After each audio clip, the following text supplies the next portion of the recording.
What's up, y'all? So this video is about why reverse engineering is your shortcut to success. And so we'll get right into point number one. The reason why it's a shortcut to success is because it gives you clarity from the end goal. One thing I found when I was ever setting new goals or new ventures is that when you go in it from a mindset of I'll figure it out as I go, with nothing to anchor you, no vision to really guide you of what you want to achieve, you tend to spend a lot of time cutting through the weeds and making a lot of unnecessary mistakes as you're trying to figure out how to even play the game that you're trying to achieve new levels with. I think that when you look at an end result first and work your way backwards, it's no different than when you first take a trip to somewhere that you've never been before. Usually the trip feels so long, especially if it's past the 30-minute mark, 40-minute mark.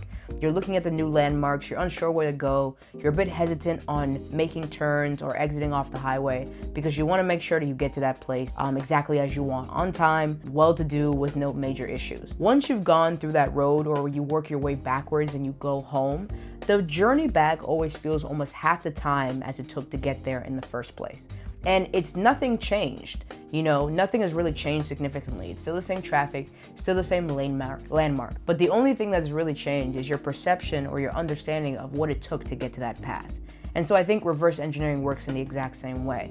When you already kind of know the pathway to what you want to achieve, working your way backward or even going back to that same end goal again feels a lot easier, because I believe mentally a lot of what causes a lot of hesitation or uncertainty in doing anything is your lack of knowledge or understanding of that thing. Really, I think there's a correlation between ignorance and efficiency, right? Because ignorance, which is a necessary part of learning, right? You don't know what you don't know, and most things we won't know in life. That's a part of living, right? Learning. It has a lot of different nodes and points on a graph that you're trying to figure out to connect. But if you're looking at an end goal for a pathway and you see the different end goals of the nodes that you want, it's a lot easier to then connect the dots to see what you want to do. I think reverse engineering does the same thing, which gives you clarity in what you're trying to find, that then helps you save time and put more energy into what you're really trying to do, which is achieve that thing, than to spend so much time in the weeds trying to figure out where to go or what to do. So reverse engineering is such a shortcut because it gives you that clarity in the end goal and really allows you to be efficient with your time and put it towards what you actually want to build. Number two is that success leaves clues. Oftentimes when we look at people who inspire us or who are better than us, I think we tend to have a natural human tendency to want what they have in their external reality, whether it be the relationship, the clothes, the cars, the respect, or the status. We usually want the pot of gold that they've managed to build, create, or find for themselves in the end goal. But I think the most important thing to look at when you're looking at success, whether it be, it can be a tangible thing like a certain profession, it could be a certain mind state, it could be a physique, it could be, again, a relationship, all these types of things, is really looking at the clues of the person that they had to become to be able to embody or achieve the thing that you want. Because oftentimes what I find is that usually what I've found with people who have achieved high levels of things, if they've ever mentored me or have seen good things in me, the reason why they tend to feel that I'm on the right path towards that goal isn't because I'm necessarily in the physical reality of that path yet. I may not have the followers, I may not have the skill set, I may not have the money or the networking yet, but my mindset is in alignment with where they were 5 to 10 years ago. Because oftentimes it's not very hard to know what it took to get to an end goal of success, at least what I've seen.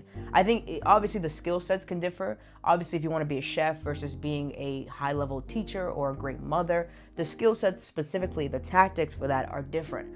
But the mindsets behind it, the ones of consistency, of discipline, of patience, of really being able to ask great questions, are all usually timeless and transferable no matter the field. So I find that by looking at success and looking at the little breadcrumbs it leaves behind, of the mindsets, of the principles, of the daily actions they take, it really allows you to be more clear in what you need to do to then achieve your goal. And number three, it aligns your efforts with your outcomes. So similar to the point that I made at the beginning of this video, where it's by getting clarity on the end goal, you can be more efficient with your time. When you reverse engineer for the success that you want to achieve, it allows you to really make sure that you're doing the most impactful and important things that you need to be doing on a daily basis to achieve the vision that you want. Oftentimes, I think we can spin our wheels a little bit, wanting to look busy or look like we're doing something, when oftentimes we might be shying away from the actual impactful work that we need to do in order to actually make steps towards the goals that we want. Whether because we have limiting beliefs, or we're afraid to do the hard work, or we're a little bit even afraid or reluctant to do the necessary boring work or mundane work to achieve our vision. Because once the sort of glamour or gleam of a goal kind of fades away and you realize, oh, this is just kind of day-to-day work over a period of time, it can feel a little bit unsexy to now actually try to work towards the vision that you set out for yourself.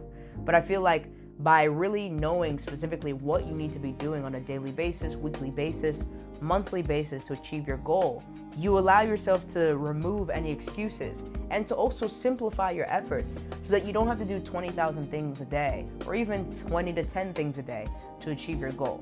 You know that you probably need to do 1 to 3, maybe even 3 to 5 things on a daily basis to achieve a step forward towards what you want. And so it really allows you to focus on what you want to work on so that you're not spinning your wheels and wasting your time in other things that aren't as impactful for your vision. So yeah, that's why I feel like reverse engineering is a shortcut to success and really allows you to get clarity on your end goal, really be able to look at success and understand it from the end point of what you want, to then see for yourself how can you align yourself with the you that achieves that thing. And it allows you to simplify and remove excuses for yourself on how to then achieve the vision that you want. So yeah, I hope it's helpful, and peace.